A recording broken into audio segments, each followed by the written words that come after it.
¿Estás? Hola, ¿cómo están? Muy bien, ¿y tú?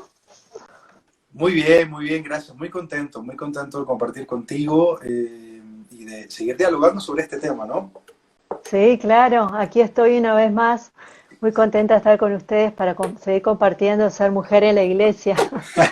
Muy bien, querida. Bueno, la primera conversación que tuvimos fue en torno a tu experiencia, a tu vida comunitaria también y todo lo que te fue llevando hacia la teología. Y agradezco Ujú. muchísimo que hayas compartido con nosotros sobre esa experiencia tuya personal.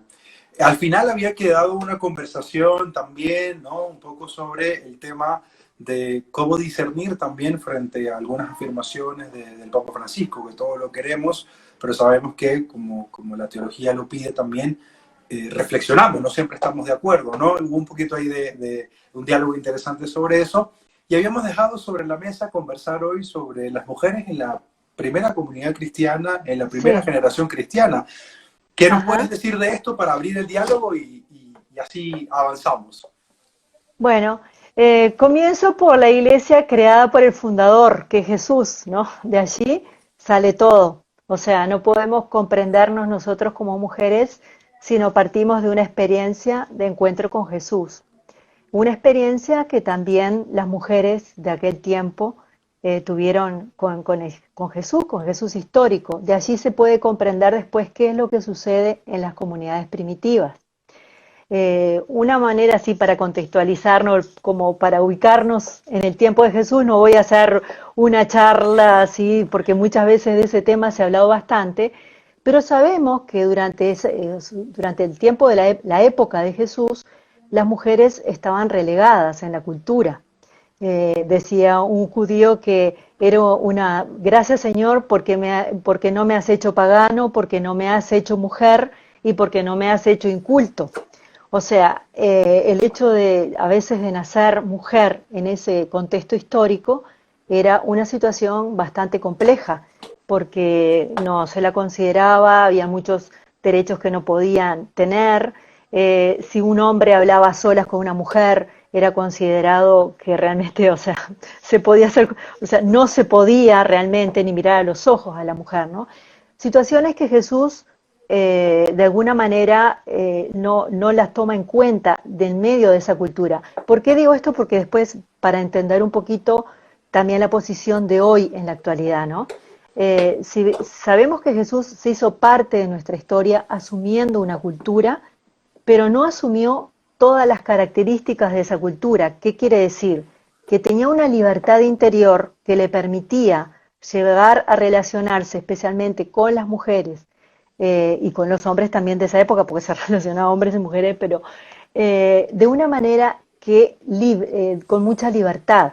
O sea, si bien habían situaciones culturales que les impedían, ya sea hablarlo, mirar a los ojos, Jesús, por amor al ser humano, al ser mujer, al ser hombre, o sea, a la persona humana, era capaz de transgredir, entre comillas, esas normas culturales para acercarse y para entablar un diálogo profundo que liberaba a esas mujeres y a esos hombres también de ese momento histórico.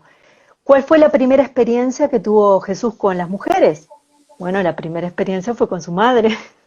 O sea, la primera mujer que desde que se concibió y desde que se comenzó a sentirse parte de esta humanidad, fue una experiencia de ser hijo con una mujer, María, y con un padre adoptivo, José. O sea, una familia, la experiencia familiar de una relación de sentirse querido, amado por María, y también escuchar de los labios de María el rezo de la Torá y también aprender a rezar junto con María, a relacionarse con este Dios que lo habitaba.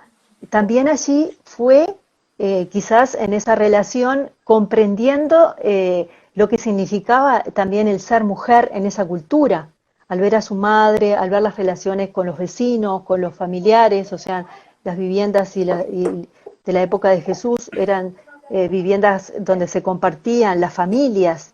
Tuve la oportunidad de ir a Jerusalén y cuando vi la casa de Pedro, o sea, que son los restos, ¿no? O sea, lo que queda. Uno se puede, o sea, uno se hace la idea de cómo era esa vida familiar.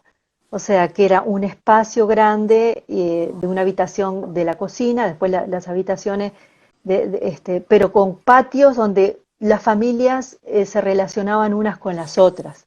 Entonces, en la vida, en la experiencia cotidiana, desde la niñez, desde la adolescencia, desde el mismo Jesús que se fue formando su humanidad, su ser varón, también en ese contexto fue aprendiendo a relacionarse con hombres y con mujeres.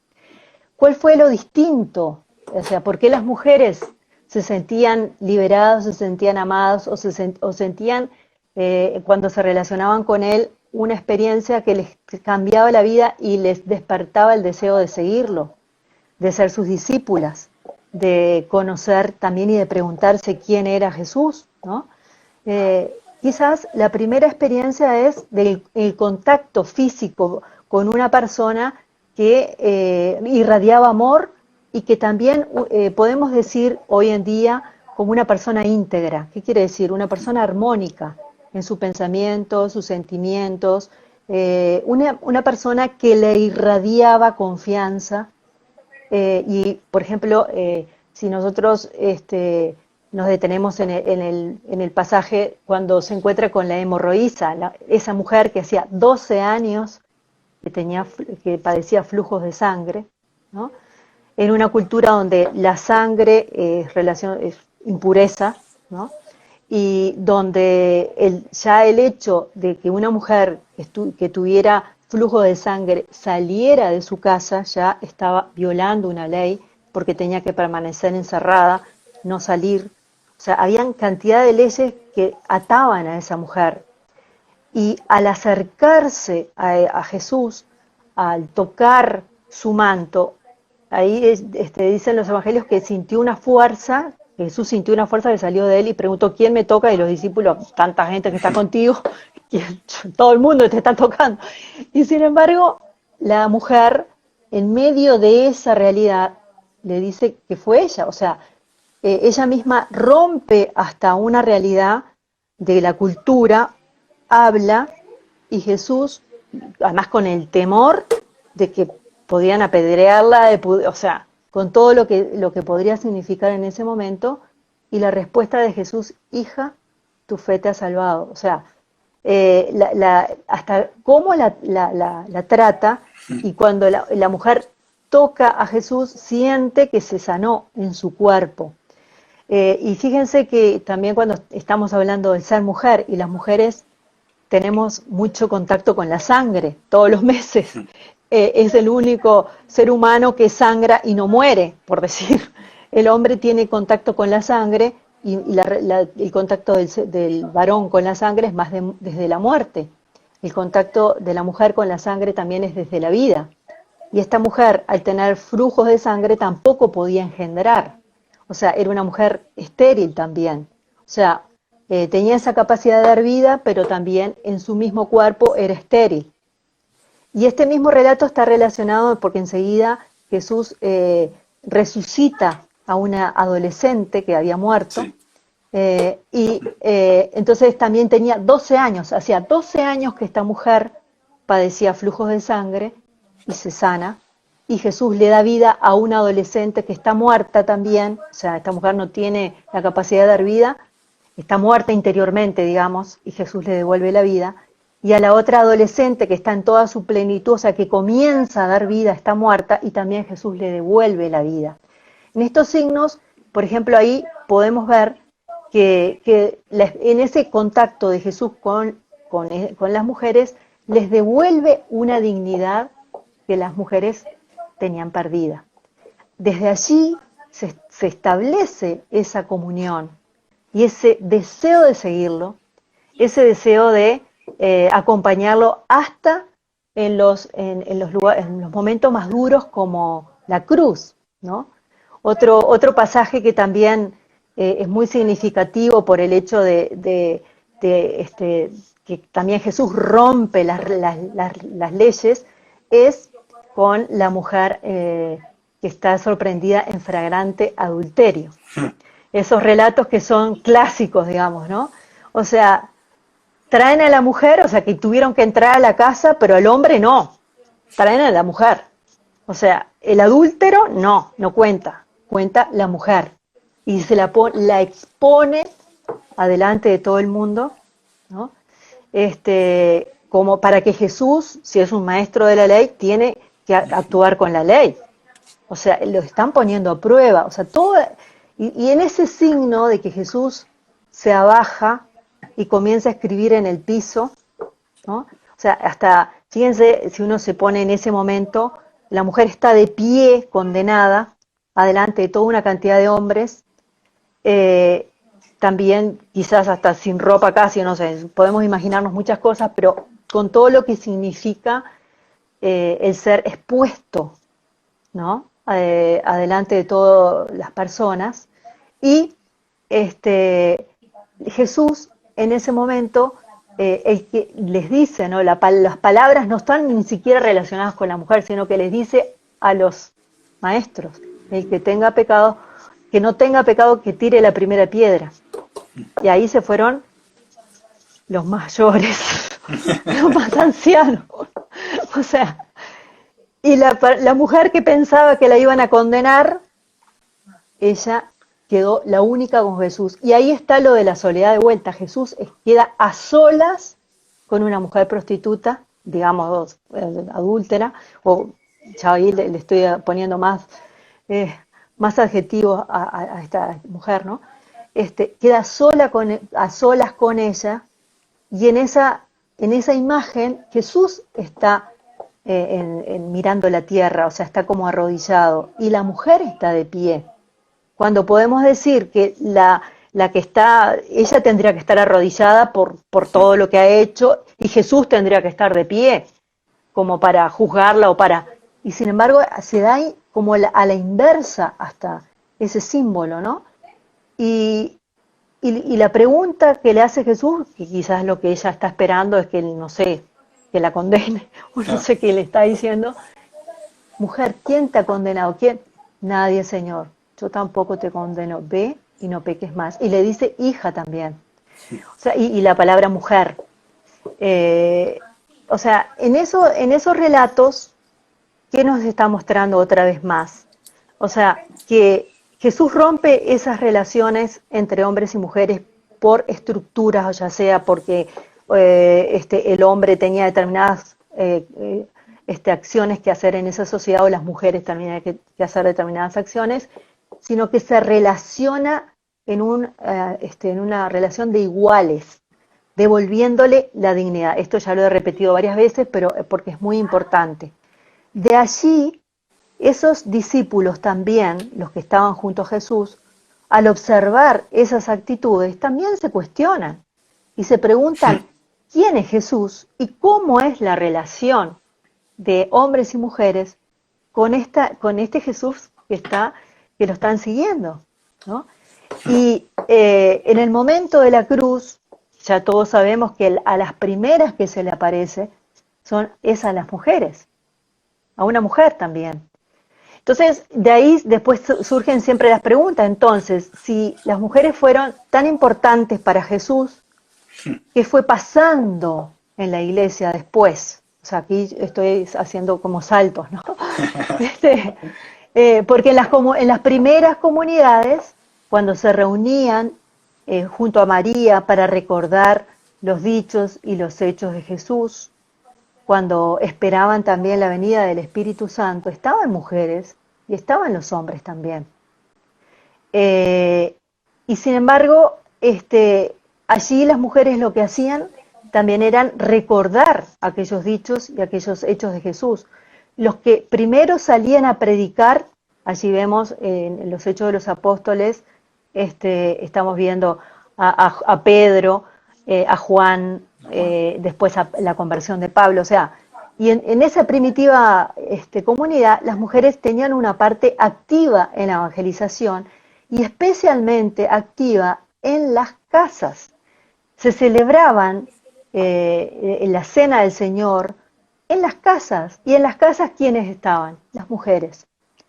Y quienes se suponía que invitaban también a sus vecinos, a las nuevas, a las personas que estaban cercanas a ellos para que escucharan esta buena noticia. También las mujeres, ¿no? Entonces, ahí vemos que la iglesia primitiva, las características de estas mujeres eran colaboradoras, eran asistentes, algunas también ejercían el diaconado, que allí está lo que se está en la comisión que el Papa Francisco en este momento está conformando y también invitó a que se investigara, es qué significaba esas diaconisas, si realmente la imposición de manos que recibían cuando rezaban también por ellas era igual que la imposición cuando, por ejemplo, recibían los apóstoles y eran enviados como obispos o a predicar. O sea, ¿cuál era la distinción?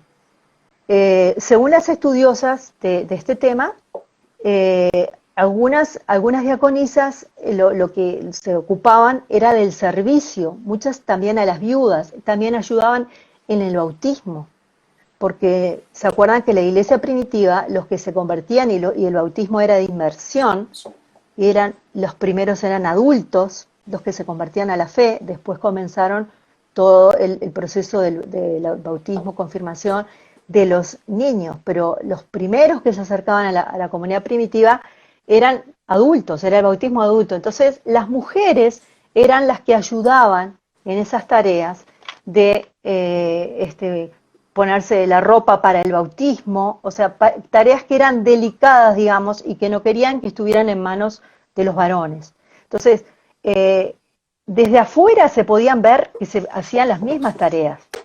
La diferencia era quién tenía más autoridad, entre comillas, ¿no? Entonces, desde cuando se fue conformando la iglesia, o sea, que se va institucionalizando, es allí donde se empiezan a distinguir esos ministerios. Entonces, la pregunta, ¿por qué Jesús, por ejemplo, cuando llamó a los 12, nos llamó también a mujeres? ¿Por qué no llamó a su mamá? ¿No? Que es lo que el magisterio de la iglesia y la tradición dice, de que entre los 12 lo llamó para estar con él, para predicar y también para, la tarea del magisterio, que es justamente el cuidado, entre comillas, de la fe, de la doctrina, ¿no? Por eso el magisterio de los maestros, ¿no? En la tarea del obispo como maestro, como pastor, con todo el cuidado de la fe. Entonces, otra de las preguntas es que se hace, Jesús murió también como laico. Jesús no se ordenó a sí mismo sacerdote. Entonces, en toda su vida pública, en ese contacto de hombres y mujeres con los discípulos, estaba formando un movimiento de seguidores y también les hablaba de un Padre que nos ama y que nos ama a toda la humanidad, o sea, a cada ser humano. El mensaje de salvación de Jesús es un mensaje de liberación a hombres y mujeres. En mis clases de teología siempre me preguntaban, ¿y por qué Jesús no se casó? Bueno, porque también hay películas que ponen las imágenes con María Magdalena, entonces ahí toda una historia, ¿no? Y hay una razón también, que la manera de transmitir la fe, bueno, una de las razones, que si Jesús se hubiera casado, hubiera tenido hijos. Entonces, muchos hijos. Todos quisiéramos ser descendientes de esa sangre. O sea, porque si nosotros miramos la genealogía de Jesús, vemos al inicio de los evangelios que hay toda la tradición, fulano, hijo de, o sea, que nuestra fe viene de una tradición de personas donde Dios se fue revelando y la transmisión era, digamos, por la sangre. Jesús rompe con esa tradición, ¿no? Entonces, Jesús no nos viene a transmitir biológicamente la vida de Dios, por decir así. Si él hubiera tenido una familia, o sea, la mujer con la que hubiera tenido hijos, hubiera dicho que solamente ese grupo de personas eran los que recibían la salvación, los hijos de Jesús. Imagínense. Entonces, hasta nuestra comprensión no hubiéramos entendido el mensaje de salvación que es para toda la humanidad. Entonces, después, otra de las preguntas que se hace, bueno, ¿y por qué el mismo Jesús no le dijo, así como le dijo a Pedro, tú eres Pedro y sobre esta piedra edificaré mi iglesia? También hubiera dicho eso mismo a una mujer, o sea, a una de las discípulas. Entonces, ahí también se hace una distinción que no solamente es cultural, porque si vemos que Jesús es capaz de acercarse a una mujer y romper relaciones culturales como el estar solo con una mujer, el hablar a solas, de describirle como a la misma samaritana realidades espirituales que la gente no hablaba de eso, y menos con una mujer, ¿no? Hablarle de dónde se adoraba a Dios, ¿no? Sí. Entonces, si Jesús era capaz de romper con esa realidad cultural, también si él hubiera querido, hubiera roto, esos son algunos de los argumentos que dice la tradición de la Iglesia, hubiera roto con esa tradición y hubiera dado más autoridad él mismo a las mujeres de aquel momento. Y hombres y mujeres son, junto con Jesús, o sea, en la época de Jesús, protagonistas de esa iglesia. Y así lo vemos en los hechos, ¿no? Hombres y mujeres son los protagonistas de esas comunidades. Y las mismas diaconisas de aquella época, ahí es lo que los estudiosos están haciendo la distinción realmente, de cuál es, hasta qué punto son órdenes como los diáconos, o son servicios, ¿no? Que no tienen el mismo orden. Hasta el siglo IV fue muy fuerte toda esa presencia. Después se fue diluyendo cada vez más, ¿no? Entonces, por eso, no solamente hoy en día tenemos que pensar un diaconado, por ejemplo, volviendo hacia atrás, porque también hoy nuestra realidad histórica es diferente. O sea, la tradición nos ayuda como la fuente para sacar como el espíritu más importante, ¿no? Pero ese espíritu se tiene que adecuar a la realidad de hoy. Con esto no estoy diciendo que no haya diaconisas ni nada de eso. Al contrario, yo creo que tienen que haber muchos ministerios como servicios a la iglesia que tienen que irse descubriendo cuál es hoy, cuál es la necesidad que hay hoy y cómo hoy respondemos al espíritu hoy, ¿no? De acuerdo contigo. Y has tirado un montón de ideas que me parecen muy bien.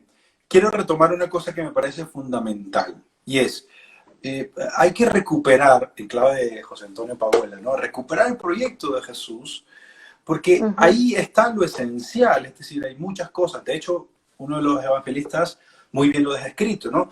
Jesús hizo muchas otras cosas, pero no se escribieron aquí. Y esa otra idea detrás del Evangelio, donde Jesús le dice a sus discípulos, ustedes harán cosas mayores. Es decir, claro, hay que continuar una reflexión que sea amplia y que recupere lo esencial y desde lo esencial construir. Recuerdo que Rafael Aguirre, que ha estudiado los orígenes del cristianismo muy bien, ha dicho, hay que volver al cristianismo, pero no como una pieza de museo, ¿no? Sino también para interpretar qué futuros podemos vislumbrar. Porque si lo esencial es que Jesús les devolvía dignidad a las mujeres, hay que preguntarnos nosotros si en los espacios eclesiales que tenemos estamos actuando como Jesús. Y por dónde nos llevaría eso, ¿no? Y lo segundo que iba a decir era, recuerdo muy bien, y en estos días lo estuve leyendo de nuevo, la Dei Verbum en el numeral 8, recomiendo leer toda la Dei Verbum, pero en el numeral 8 dice que la tradición que viene de los apóstoles progresa por la fuerza del Espíritu. Y hasta donde yo entiendo en español castellano, progresar significa avanzar.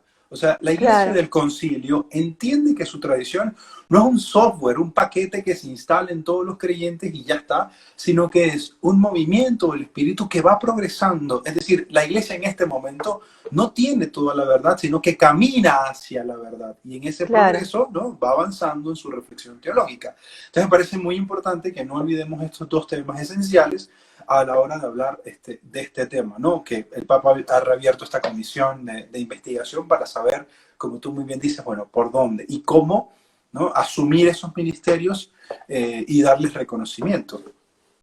Claro, incluso fíjate que Jesús también no sanaba a todo el mundo. O sea, sí, porque hubiéramos dicho, no, pero Jesús sanaba, sí, sanaba, pero no todas las personas fueron sanadas por Jesús, porque hasta su limitación física, o sea, al tener un cuerpo, o sea, Jesús se cansaba, Jesús necesitaba dormir, Jesús, o sea, no era un superhombre ni un superhéroe.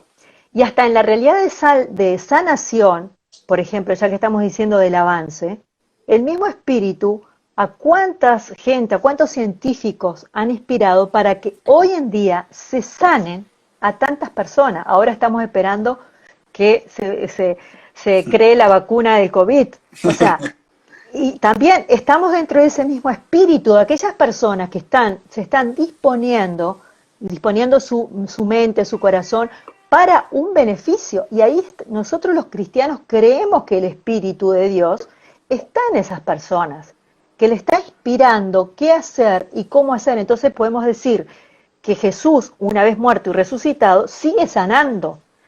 No solamente a los cristianos a los católicos que van a un hospital y que también ayudan a las personas y están físicamente allí como misioneros, sino también en todo lo que se ha logrado a través de la ciencia que busca el bienestar de las personas. Entonces, hay un cambio. Entonces, así como hay un cambio de cosas positivas, también, ahora que hablamos de la dignidad, ¿por qué dentro de la iglesia el tema siempre de las mujeres sigue siendo tan actual?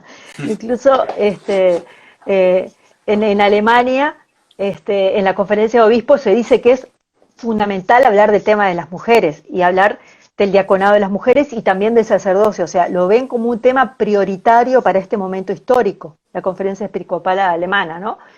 ¿Y por qué es tan importante? Bueno, primero yo creo que tenemos que ver nuestra iglesia también con ojos de fe, no solamente como una institución de personas que hacemos el bien y tenemos una misión, sino que si lo vemos con ojos de la fe, lo vemos como una institución donde habita el Espíritu, ese Espíritu de Dios. Y en una institución donde también la influencia cultural, o sea, las realidades del patriarcado, las realidades donde el machismo, también están, porque nosotros estamos dentro de la cultura, estamos Sí. dentro de la sociedad. Entonces, por eso tenemos que permanentemente discernir, o sea, qué estoy pensando, cómo estoy tratando a este hombre o a esta mujer, ¿no? Cómo nos relacionamos hoy en día. Entonces, por eso de ahí es que surge toda la realidad del clericalismo o de que porque la iglesia necesita cambiar, tenemos que cambiar las estructuras. Bueno, pero para cambiar las estructuras tenemos que cambiar nosotros primero, las Seguro, personas. seguro, seguro. De hecho, Entonces, dale, uh-huh. tranquila, sigue, sigue. No, eso. Entonces, al cambiar, primero, ¿cómo cambiamos las personas? Dándonos cuenta qué tipo de relaciones también nosotros tenemos con la gente que no son relaciones positivas. Si yo me creo superior a otra persona, siendo hombre o siendo mujer, ese tipo de vínculo que establezco con alguien no va a ser un vínculo libre, no va a ser un vínculo que nos ayude a crecer, ¿no? Entonces, Sí, por eso es que tenemos que revisarnos qué tipo de vínculos tenemos hoy adentro de nuestra iglesia que no nos ayudan a vivir esa verdadera dignidad.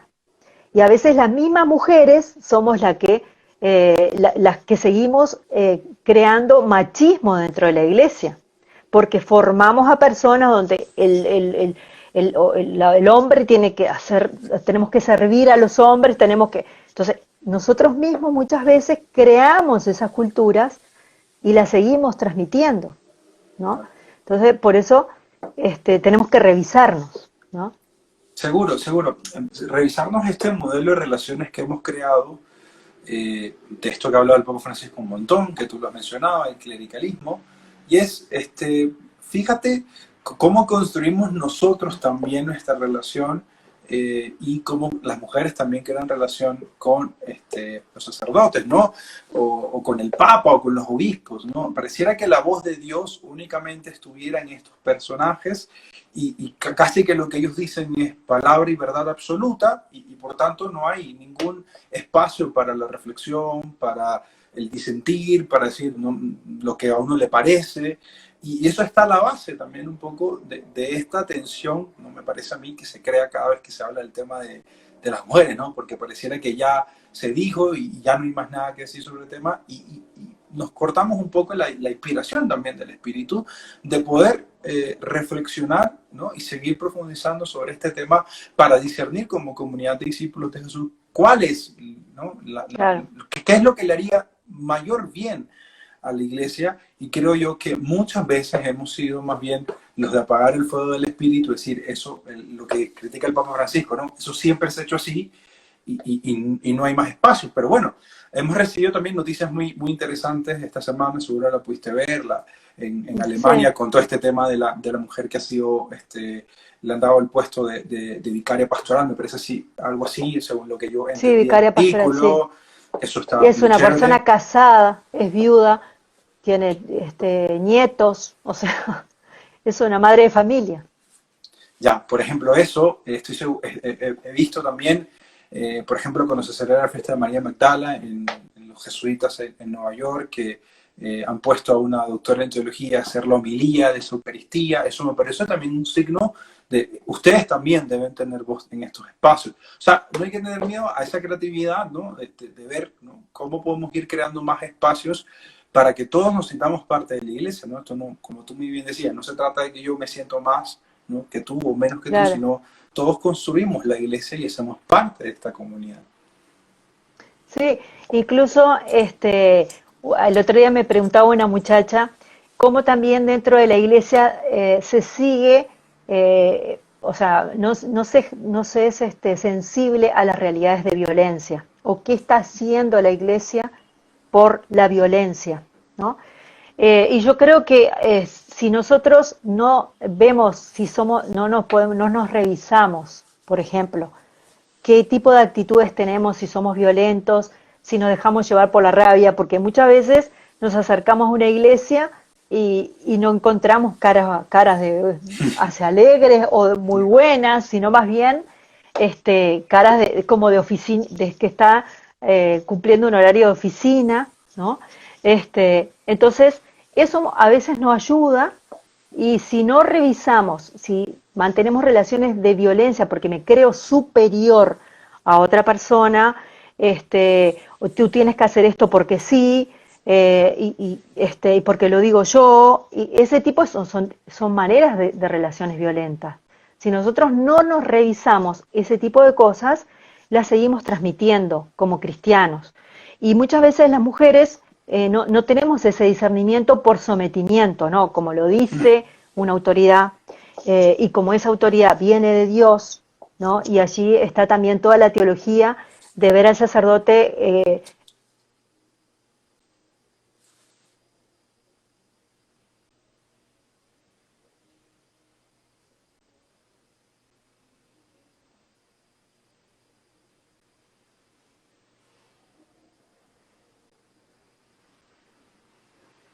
¿Aló? ¿Se Sí, sí, ahí cortó? está, sí, se Ah, cortó por está. un segundo. Disculpa. No, Tranquila, es que tenía tranquila. una llamada y se me cortó.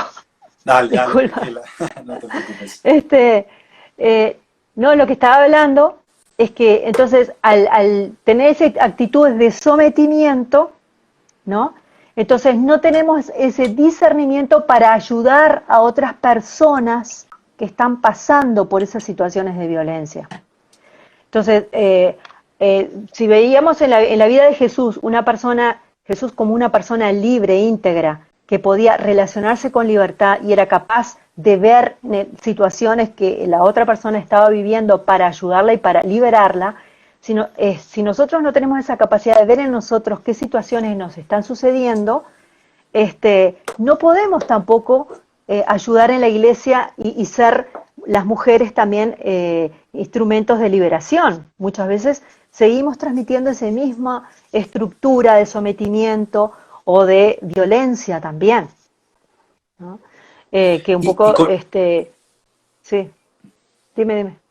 Sí, es que iba a agregar también, porque lo han comentado aquí varias personas, el tema también de referirse a Dios como padre, ¿sabes? Como que se sigue, digamos, sosteniendo una figura paterna de Dios ¿no?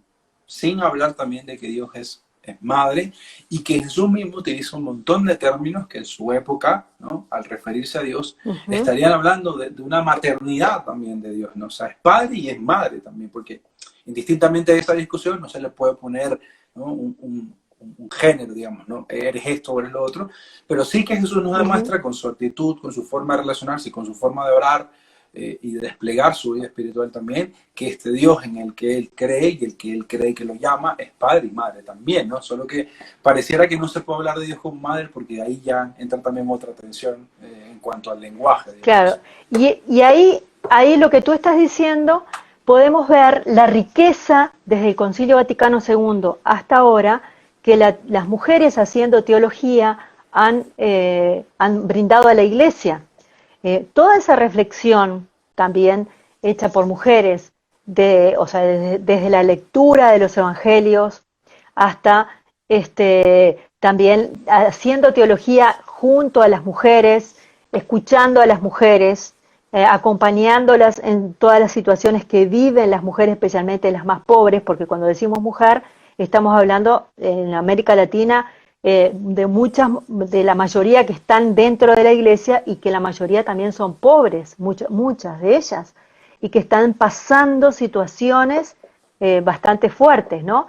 Y en esas mujeres pobres también se descubre una vida que las mujeres teólogas también han empezado a hablar y ese rostro también de un Dios Padre, muchas veces en la mujer, no era algo que le ayudaba a una relación más profunda con Dios, porque a veces la experiencia paterna que han tenido, especialmente en contextos de violencia, no les ha ayudado a imaginarse un Dios que sea bueno, la bondad, la misericordia, sino más bien un rostro de violencia, vengativo, y también al hablar de un amor maternal, también hay de todo tipo de experiencias también dentro de las mujeres. Tenemos experiencias de madres que han dado la vida, madres que han sido las catequistas de sus hijos, que han sacado adelante hogares, y hoy en día también hay una pregunta, o sea, se hace mucha gente, ¿qué tipo de mujeres y de madres son las de la actualidad, especialmente dentro de la iglesia? ¿Siguen siendo esas mujeres que transmiten la fe o siguen siendo los medios de comunicación los que más transmiten la fe o los catequistas o también la dejamos en manos de otros? Y yo creo que esta pandemia a muchas mujeres, estaba escuchando hace un rato una teóloga argentina que estaba diciendo que para muchas mujeres esta pandemia ha sido una oportunidad de repensarse como creyente y qué fe le tiene que transmitir a sus hijos, porque ahora están encerrados en sus casas con sus hijos, y bueno, y no es ahora la culpa del padre o de la catequista o de no sé quién, o sea, yo con mi vida, que estoy las 24 horas con mis hijos, ¿qué le transmito? ¿Qué tengo para decir? O sea, hoy que tengo tiempo de estar allí, porque muchas veces cuando no hay tiempo, siempre es la falta de tiempo lo que yo quisiera hacer muchas cosas y no puedo. Hoy puedo tener esa posibilidad, entonces, ¿qué le estoy transmitiendo? ¿Qué le estoy diciendo? ¿No?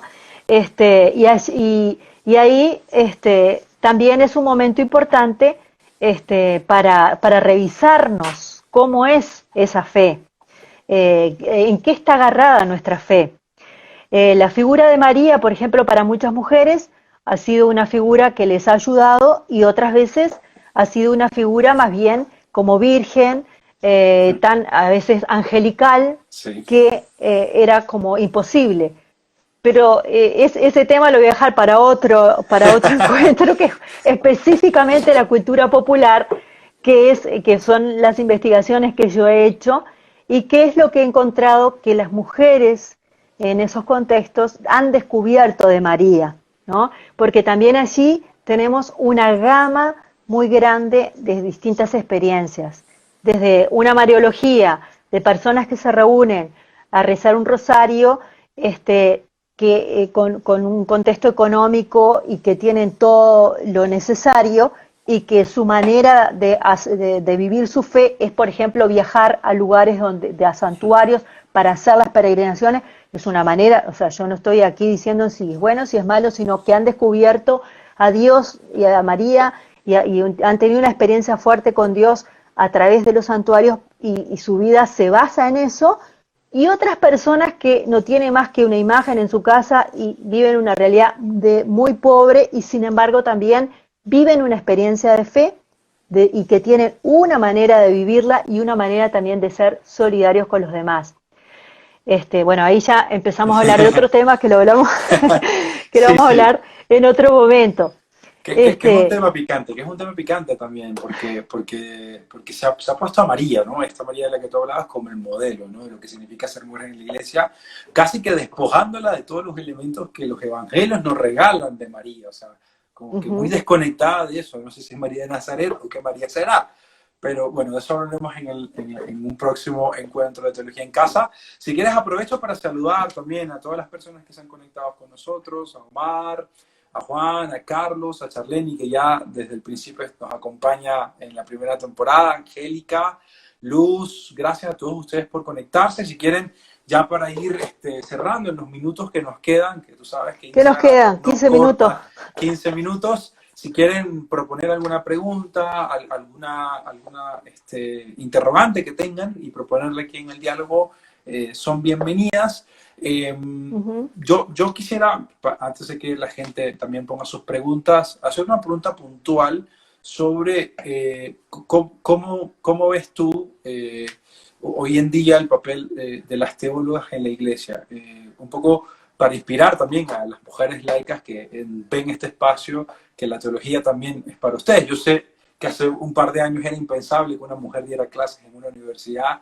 Hoy por hoy yo he tenido la oportunidad de tener profesoras, mujeres, gracias a Dios. Tú también eres profesora. Bueno, ¿tú qué has percibido de la reflexión? ¿Qué han aportado las teólogas, ¿no? Desde tu perspectiva a esta reflexión de la iglesia?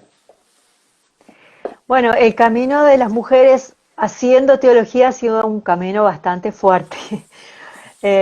Primero porque las universidades estaban diseñadas para hombres. Había mujeres que me decían que cuando comenzaron, o sea, en la década de los 60, que hasta ni siquiera habían baños para mujeres, o sea, en los lugares de teología, porque estaban, eso le pasó.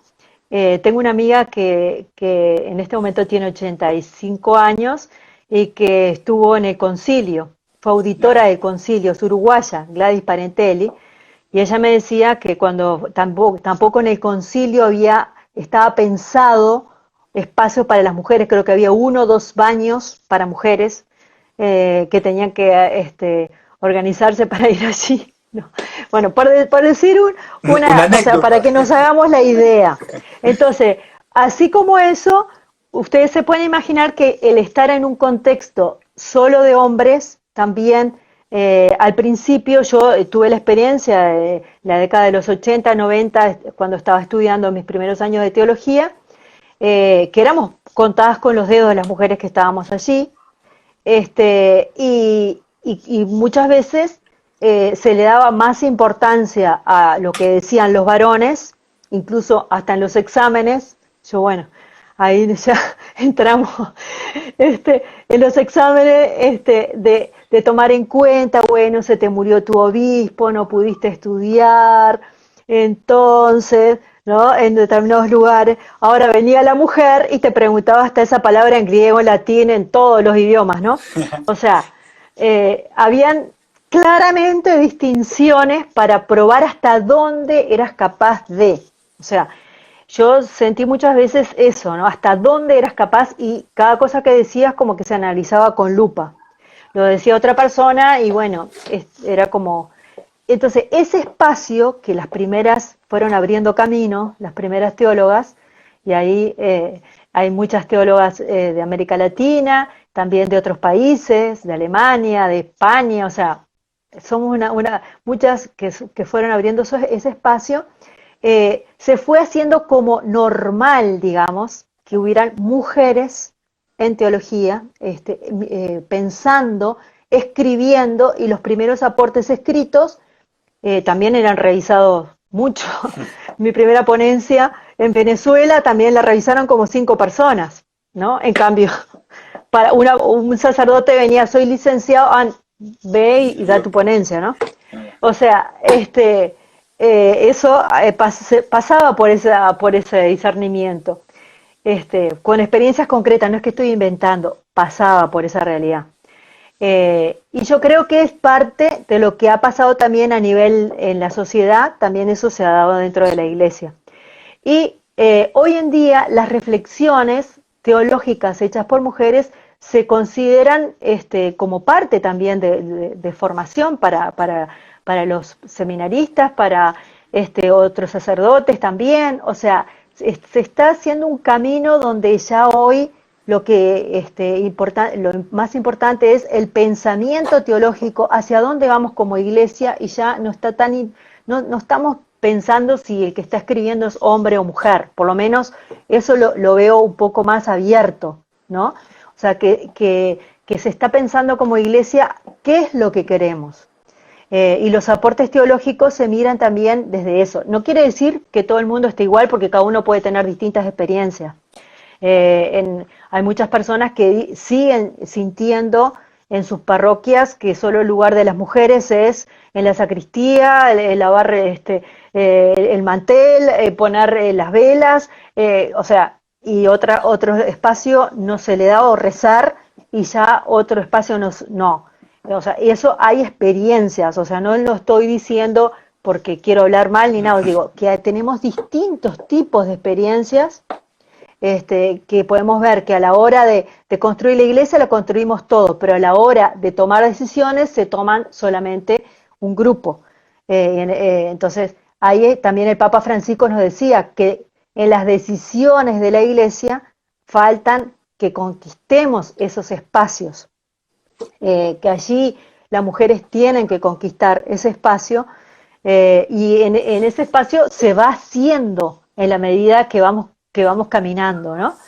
Entonces, yo creo que también las teólogas necesitamos entre nosotras tener más espacios de encuentro, y muchas veces en América Latina eso está, muchas veces pasa hasta por realidades económicas.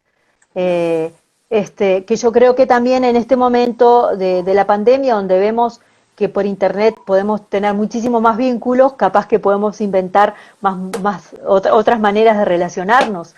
Pero como estábamos acostumbrados también a una iglesia presencial, a una manera presencial, muchas veces hacer encuentros físicos, congresos, significa dinero, significa movilización, y a veces hay personas que no lo tienen, ¿no? Entonces eso muchas veces limita en el intercambio presencial entre las mismas teólogas, ¿no? Además, dentro de las teólogas hay mujeres que son consagradas, otras que somos laicas, o sea, hay distintas realidades, y también mujeres que están casadas, entonces también tienen tareas del hogar. O sea, hay una gama de distintas, o sea, hay distintas vocaciones llevadas por teólogas, que también eso ha enriquecido muchísimo la reflexión teológica. Ya sea para el campo de la pastoral familiar, ya sea en el campo de la antropología, en el campo del misterio de Dios, de la espiritualidad, de la mariología. O sea, hay muchos campos que se han ido avanzando con el pensamiento teológico de las mujeres haciendo teología. Y Yo creo que también hoy la iglesia, ya en casi todos los lugares, hay alguna mujer teóloga que está asesorando, ya sea la conferencia episcopal o hay obispos que buscan el apoyo de las teólogas. O sea, esa realidad experiencial se está dando, ¿no? Y yo creo que el camino de la iglesia es parte de la experiencia. La iglesia, primero, ha sido así en la historia. Primero Sí, se ha vivido y después se han puesto las normas. Entonces, si nosotros queremos diaconisas o queremos, bueno, hay muchos ministerios que hoy las mujeres lo están haciendo. Lo hacen de manera natural muchas veces, ayudando, anunciando la palabra, bautizando, y muchas veces no se dicen, sino que hay permiso, o sea, hay mujeres que tienen el permiso del obispo en determinadas situaciones y los están realizando, son las vicarias pastorales, las vicarias parroquiales, había otras vicarias parroquiales, no pastorales, de la pastoral la vicaria parroquial. Este, y, y bueno, de esas experiencias es la que nosotros, desde allí, es donde tenemos que ver cómo imaginarnos. Nos imaginamos mujeres sacerdotes, bueno, hay mujeres que se imaginan, yo nunca me imaginé, pero bueno, ¿cuál es el imaginario? ¿Qué iglesia, cuando están diciendo eso, están pensando? ¿No? ¿A quién están respondiendo? También se ha dicho por qué los sacerdotes no se pueden casar, por qué no se abre para que en la iglesia también hayan hombres casados. Entonces, de ahí también surge la Iglesia Oriente, hay esa opción, celibato o el casamiento. Entonces, también allí, de esas experiencias son las que nosotros después le vamos a dar la norma.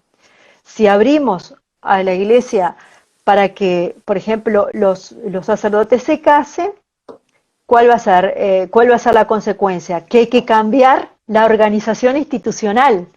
¿Cómo se mantiene una familia con un sacerdote? Otras, la Iglesia de la Reforma tiene los pastores que son casados. Bueno, tienen una experiencia. O sea, hay muchas experiencias, pero por eso le digo, o sea, que no es solamente decir, bueno, me gusta esto, entonces quiero hacer esto porque la iglesia se tiene que abrir, porque este es el momento, todo el mundo lo hace. O sea, partimos que seguimos a un Jesús que es el Hijo de Dios, que nuestra institución es una institución desde la fe. Entonces, no es solamente una institución como un grupo para hacer el bien, sino que tiene un misterio que se revela en la misma iglesia, ¿no? claro, además creemos, y estamos ya camino a Pentecostés, creemos que la fuerza de Dios capacita a la comunidad de discípulos a avanzar. Hemos dicho mil veces que la iglesia no es las cuatro paredes, ¿no? Solo es la institución que sí, sino también nosotros, cada uno en sus comunidades y en sus espacios de fe, cómo aporta también el crecimiento de la propia iglesia. Y yo creo que de eso se trata esta reflexión, María, y me parece muy sensato también tus aportes de esta reflexión, porque si no, caeríamos también en unos extremismos que tampoco le hacen bien a la iglesia. Creo que esta reflexión, es decir, si tenemos una gran cantidad de siglos siendo así, claro que Claro, cambiarla va a costar un montón y hay que tener muchísima paciencia y hay que seguir formándose, o sea, hay que seguir claro. investigando, hay que seguir leyendo. No ¿Y me cuáles son las parece, experiencias exitosas que por ahí claro, va el eso, espíritu claro, lo que y ya ha que no, funcionado, claro, porque no solamente es que ahora el Papa se siente y decreta, entonces salimos lo mismo, entonces no queremos un decreto, queremos desde la vida.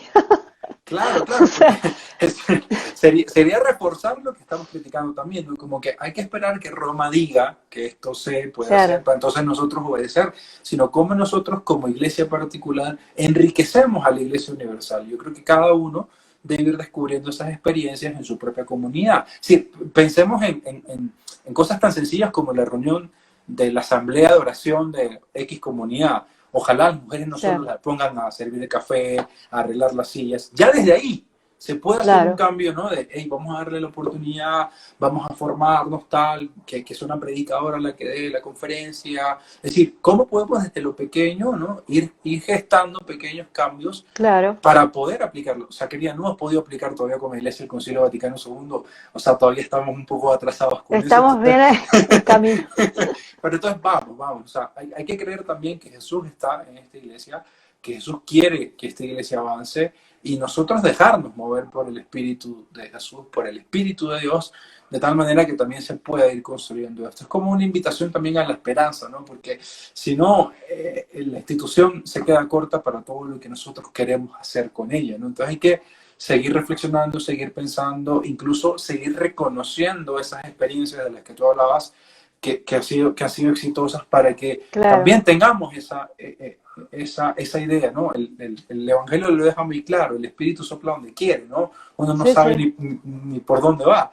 Bueno, cómo claro. también nosotros tomamos responsabilidad para también percibir esas experiencias exitosas y también construir desde ellas, ¿no? Porque como tú dijiste, después de la muerte de Jesús, lo primero que hubo fueron más o menos 30, 40 años de full experiencia. No hubo nada escrito.